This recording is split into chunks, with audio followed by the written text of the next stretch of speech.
Assalamualaikum warahmatullahi wabarakatuh. Salam sejahtera untuk kita semua. Buat anak-anak UA yang baru pertama kali mengunjungi channel ini, perkenalkan, UA adalah Uwa Jaya. Dan UA akan mendongeng buat kalian semua.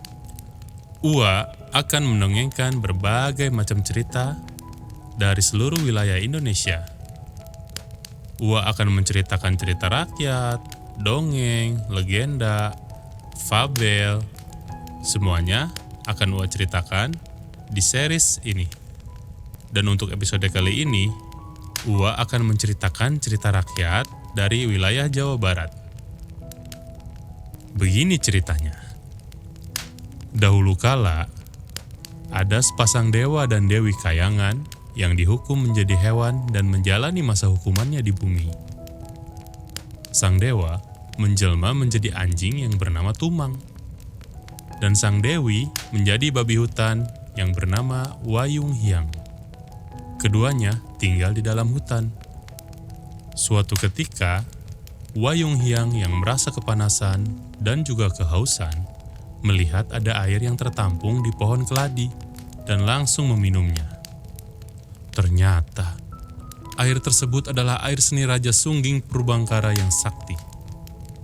Setelah meminum air tersebut, babi hutan Wayung Hyang pun mengandung dan melahirkan seorang anak perempuan. Raja Sungging Purbangkara yang memang senang berburu dan senang masuk ke dalam hutan akhirnya menemukan bayi perempuan tersebut. Akhirnya, Raja Sungging Purbangkara membawa bayi tersebut dan membesarkannya di istana. Ia menamainya Dayang Sumbi. Dayang Sumbi tumbuh menjadi gadis yang sangat cantik. Para raja, pangeran, dan bangsawan semuanya saling berperang memperebutkan Dayang Sumbi. Menyadari kejadian tersebut, Dayang Sumbi meminta izin kepada ayahnya untuk mengasingkan diri. Demi kedamaian, Raja Sungging Purbangkara mengizinkan putrinya tinggal seorang diri di dalam hutan. Ditemani anjing yang bernama Tumang, anjing yang dia temukan di dalam hutan ketika berburu. Selama di pengasingan, Dayang Sumbi mengisi hari-harinya dengan menenun. Suatu hari, saat sedang asik menenun, peralatannya ada yang terjatuh. Karena malas mengambil, ia berjanji dalam hati kecilnya. Dan ternyata janji tersebut menjadi sumpah yang harus ia taati. Ia berjanji bahwa siapapun yang mengambilkan peralatan itu akan ia nikahi jika seorang pria dan akan dijadikan saudara jika seorang wanita. Dan tahu tidak, siapa yang ternyata mengambilkan peralatan tenun tersebut? Tidak lama kemudian, ternyata Tumang menghampirinya membawakan peralatan tersebut. Karena harus menepati janji, Dayang Sumbi pun akhirnya menikahi Tumang. Dan ternyata, Tumang bukanlah anjing biasa. Dia adalah penjelmaan dewa dari kayangan yang dikutuk menjadi seekor anjing. Dari pernikahannya tersebut, ia akhirnya melahirkan seorang anak laki-laki yang dinamai Sang Kuryang. Sama seperti kakeknya, sang raja, Sang Kuryang juga gemar berburu di hutan. Setiap kali berburu, ia selalu ditemani oleh si Tumang. Sang Kuryang tidak pernah tahu bahwa Tumang adalah jelmaan dewa sekaligus ayahnya. Sang Kuryang hanya menganggap bahwa Tumang adalah anjing peliharaan biasa. Pada suatu hari, Sang Kuryang diminta ibunya untuk berburu kijang karena Dayang Sumbi ingin sekali memakan hati kijang. Sang Kuryang pun pergi berburu bersama Tumang. Setelah lama menunggu dan tidak melihat satu ekor kijang pun, Sang Kuryang mulai patah semangat. Tidak lama kemudian, Sang Kuryang melihat seekor babi hutan dan segera meminta Tumang untuk mengejarnya. Tumang yang biasanya semangat, saat itu tidak mau menuruti perkataan Sang Kuryang. Karena Tumang mengenali babi hutan itu. Babi hutan itu adalah Wayung Hyang, yang juga ternyata adalah nenek dari Sang Kuryang sendiri.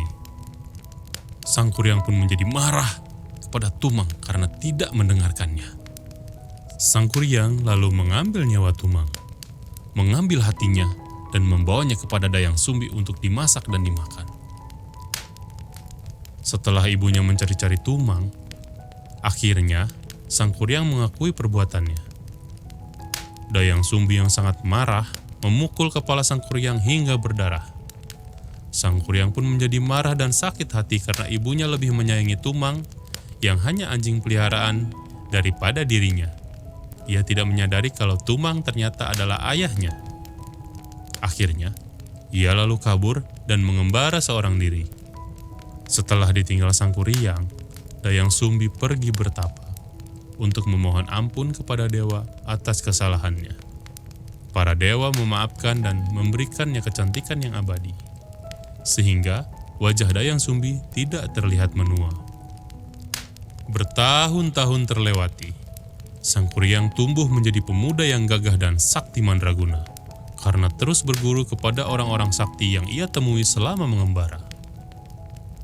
Dia pun pernah mengalahkan raja dari bangsa jin dalam sebuah pertarungan hingga menjadi raja bangsa jin dan semua bawahannya takluk menjadi abdinya. Dalam perjalanannya, tanpa sadar ia kembali ke tempat kelahirannya. Di hutan, ia terpesona pada kecantikan seorang gadis tanpa menyadari bahwa itu adalah ibunya yang dikaruniai awet muda dan umur yang panjang. Dayang Sumbi yang juga tidak menyadari bahwa pemuda gagah itu adalah anaknya, membalas cinta Sang Kuryang. Keduanya jatuh cinta dan berencana untuk menikah. Sebelum menikah, Sang Kuryang berniat untuk pergi berburu. Dayang Sumbi pun membantunya mengenakan ikat kepala. Saat itu, Dayang Sumbi lalu melihat bekas luka di kepalanya. Setelah bertanya pada Sang Kuryang, akhirnya Dayang Sumbi menyadari itu adalah bekas pukulannya dahulu dan langsung mengenali jika Sang Kuryang adalah anaknya yang dahulu pergi meninggalkannya. Dayang Sumbi menceritakan siapa dirinya sebenarnya kepada Sang Kuryang dan menolak untuk diperistri anaknya sendiri. Sang Kuryang yang sudah dibutakan oleh hawa nafsu tidak percaya pada cerita itu dan tetap berniat meminang Dayang Sumbi. Melihat kegigihan Sang Kuryang, Dayang Sumbi akhirnya memberikan syarat pernikahan yang dianggap mustahil. Ia meminta Sang Kuryang membendung Sungai Citarum menjadi danau dan membangun sebuah perahu atau kapal untuk mereka berlayar jika danaunya sudah jadi. Hanya dalam tempo 1 malam. Jika berhasil, barulah ia akan menikahi Sang Kuryang. Sang Kuryang menyanggupi permintaan Dayang Sumbi. Dengan kesaktiannya, ia memanggil bangsa jin yang telah menjadi anak buahnya setelah ia taklukkan dalam pengembaraannya untuk membantunya bekerja. Ketika Dayang Sumbi melihat bahwa Sang Kuryang hampir berhasil, ia kembali berdoa kepada para dewa meminta pertolongan. Dayang Sumbi lalu menebarkan kain putih dan menyalakan api unggun untuk membuat semburat jingga seolah fajar hingga memaksa ayam jantan berkokok karena mengira hari sudah pagi. Bangsa jin yang mengira hari sudah pagi kalang kabut meninggalkan pekerjaan mereka. Dan Sang Kuryang yang menyadari bahwa dirinya sudah dicurangi, akhirnya dia menjadi marah besar. Sang Kuryang menendang perahu yang sudah dibuatnya sehingga melayang jauh dan jatuh tertelungkup. Kapal atau perahu besar ini kemudian menjelma menjadi sebuah gunung. Karena takut akan kemarahan Sang Kuryang, Dayang Sumbi terus berlari melarikan diri dan akhirnya menghilang di Gunung Putri. Sang Kuryang yang tidak berhasil menemukan Dayang Sumbi akhirnya menghilang ke alam gaib. Kapal besar ini yang kemudian menjelma menjadi sebuah gunung dikenal sampai sekarang dengan sebutan Gunung Tangkuban Perahu, yang berarti perahu yang tertelungkup. Nah, dari cerita ini kita bisa memetik beberapa pesan moral yang bisa kita terapkan di kehidupan sehari-hari. Pertama adalah kita tidak boleh sembarangan mengucap janji.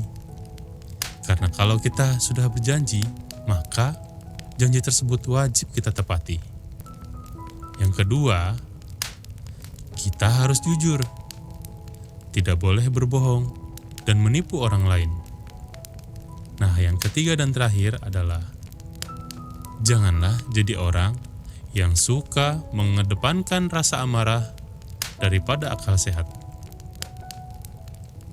Sekian episode kali ini, dan kita akan bertemu kembali di episode selanjutnya. Dongeng-dongeng yang lebih menarik, yang lebih seru, yang lebih asik di channel Waka Family.